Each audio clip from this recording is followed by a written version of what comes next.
Okay, we've got a bit of a job here to do today. We need to get that little square tank there off the stand. It's completely made of iron, so it's really heavy. Bring it out to here, put it on a pallet because we've got a load of water coming up tomorrow. We're only on tank water here, so at the moment we need some extra water. So somehow I'm going to try to bring it over. Let's see how we go with it.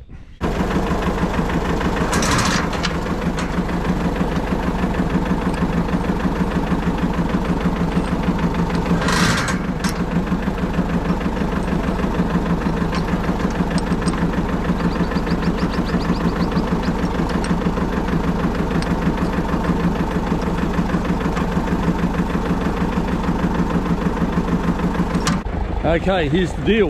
We're just gonna pull that off there with the chain onto the tractor and just try to drag it across there. There's no other way I can figure out doing it here by myself today. Hopefully it works.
A little bit easier than what I thought it would be. Now all we've got to do is roll it over, put it on a pallet, and away we go. It's actually turned around the right way, so if we can sort of upend it onto a pallet, that'll be great. And we've got GoPros going everywhere here, so I better not forget the ones I've got out. Okay, now what we've got to do is find a pallet for it to sit on, and yeah, we're just about done. That was amazing how easy that was. Guess it helps if you've got the right gear. Okay, so we've got the pallet here, nice solid plastic one. So now what I've got to do is upend that onto the pallet.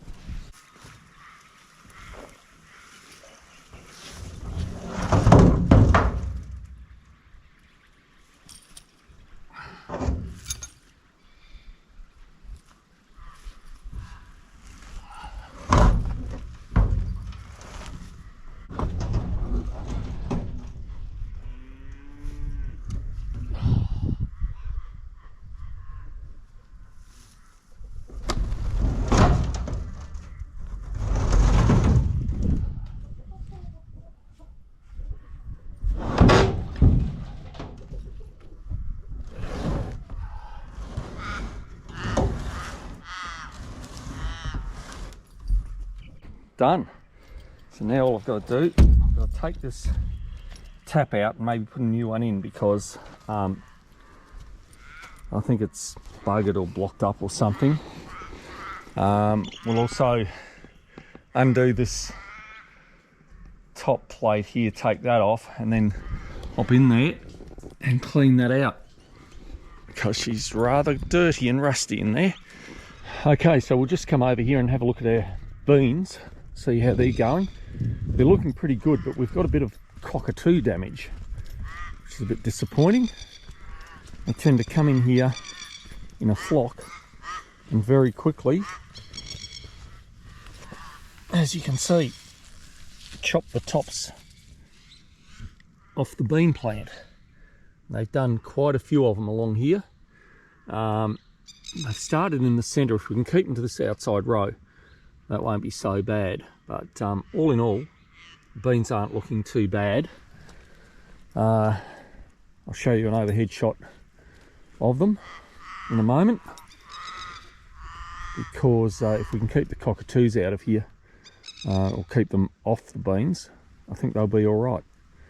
Over here, last night I dug up a little bit with a tractor and plough, just to put a few peas in here. These will be just for the house. We'll put our main crop in near the NBN tower. But this actually broke up okay. It's still a bit damp, but we'll run some discs over it before we put anything in there. A couple more days and this would be okay to plant. You can see down here last night in some of the low spots, I did sink in a little bit. And over here, when I was turning around, coming through the gate, made a bit of a mess there too. But we can handle that.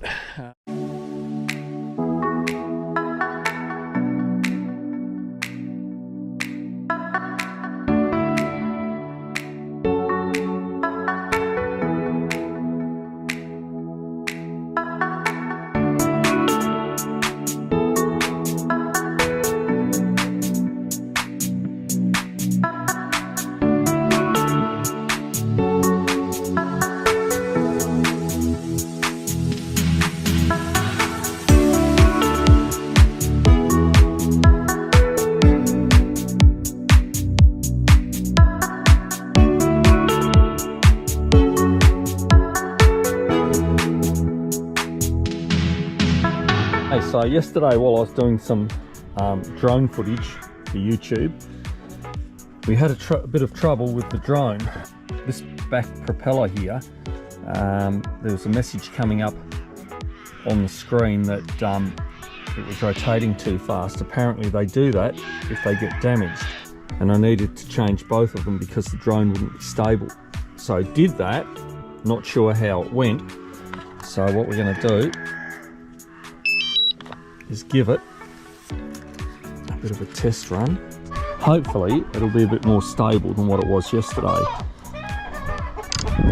damn, I keep pressing buttons that I shouldn't be pressing here. Let's just see. Here we go.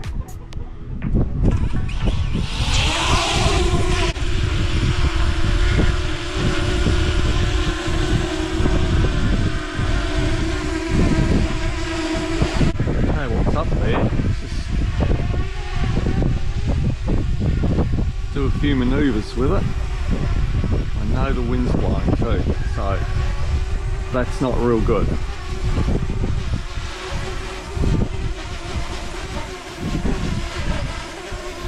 It does seem to be moving around a little bit there.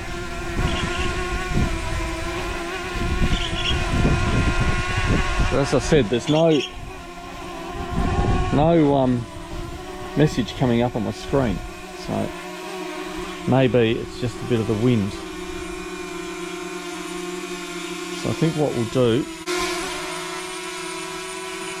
is just land it.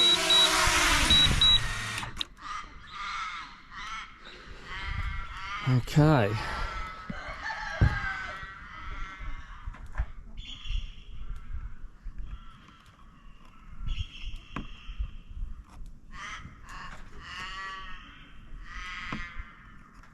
I don't know, maybe a couple of those want tightening. I don't know. Let's try it again now the wind's dropped.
Okay, that seemed a lot better.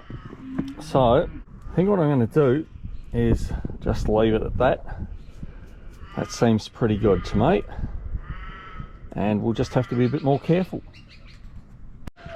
Right, the mum and the calf that was sick, I just keep them in a yard over here by themselves at the moment, so they don't get too bullied around. They're having their daily ration. They're having hay, pellets there, some bread, a whole lot of stuff. And they are looking a whole lot better at the moment, so I'm pretty pleased about that. We've changed rations around a bit with a whole lot of the cattle at the moment, and added a few more vitamins and minerals into the mix, and it seems to be working pretty good at the moment. They're all looking a lot better than they were prior to eating that mouldy hay. Right, so what I'm going to do now is go over here, shut the gate so they don't get out. We've got to move an electric fence across so they can get over to the other side of the laneway. And I'm having a little bit of trouble. I'm having a lot of trouble with the electric fence at the moment. It's giving me quite a bit of grief. So we'll take the tester around that, just see if we can find where there's a fault in it. Because over the past few nights, every morning when I get up, we've got cows in this area here, and they seem to be getting through, no worries whatsoever. So we'll just go and give it a test, see what we can find. Okay, so we've got our trusty little fence testing unit, and as I've said a lot of times, absolutely essential to have a fence tester, because it doesn't take much to bugger up an electric fence, and yeah, you're not going to get too many shocks if you've got a fence tester, and you'll find the break or the fault quicker than if you haven't got one. So let's go and see what we've got here.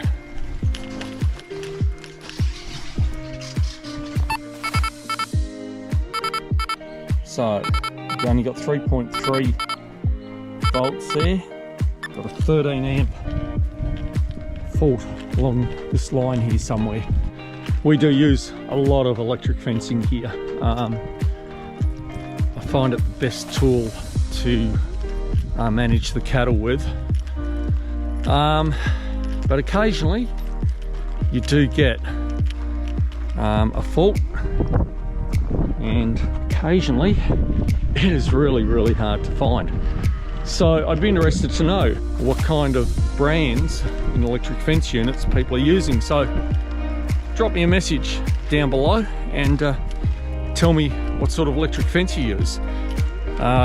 We basically use Gallagher, find those exceptionally good. We have used Patriot in the past. I do like Patriot as well. They're pretty good. They were apparently made in New Zealand and were taken over by another company which wasn't Gallagher. So we're basically swapping everything over to Gallagher fence units now, because, as I said, we find them very good, and when they're working properly they have a massive kick in them, so that's what we want. So let's just have a look here.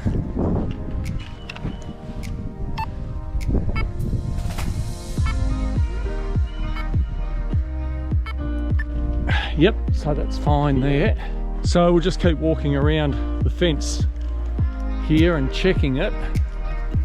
But I think now we've just about fixed it. Here's a spot along here that needs a bit of repair. We're not going too bad. Showing a nice kick at the moment. We've got the electric there. It's still cracking, so what am I going to do here? Okay, that looks better. So it's been quite a few weeks since I've actually gone around these fences, so it won't hurt to have a bit of a look. You never know what I might find, and hopefully I can find the problem to the fence shorting out. I think I can do it. I think I can. So this one here was actually leaning over and the wire was onto the metal. So we'll fix that up and hopefully that repairs it all. Actually, this is quite old electric fencing wire with a lot of joints in it, which certainly isn't ideal. But I think we're getting there with it. As I said, it's a lot of weeks since I've been around here with all the stuff that's been going on.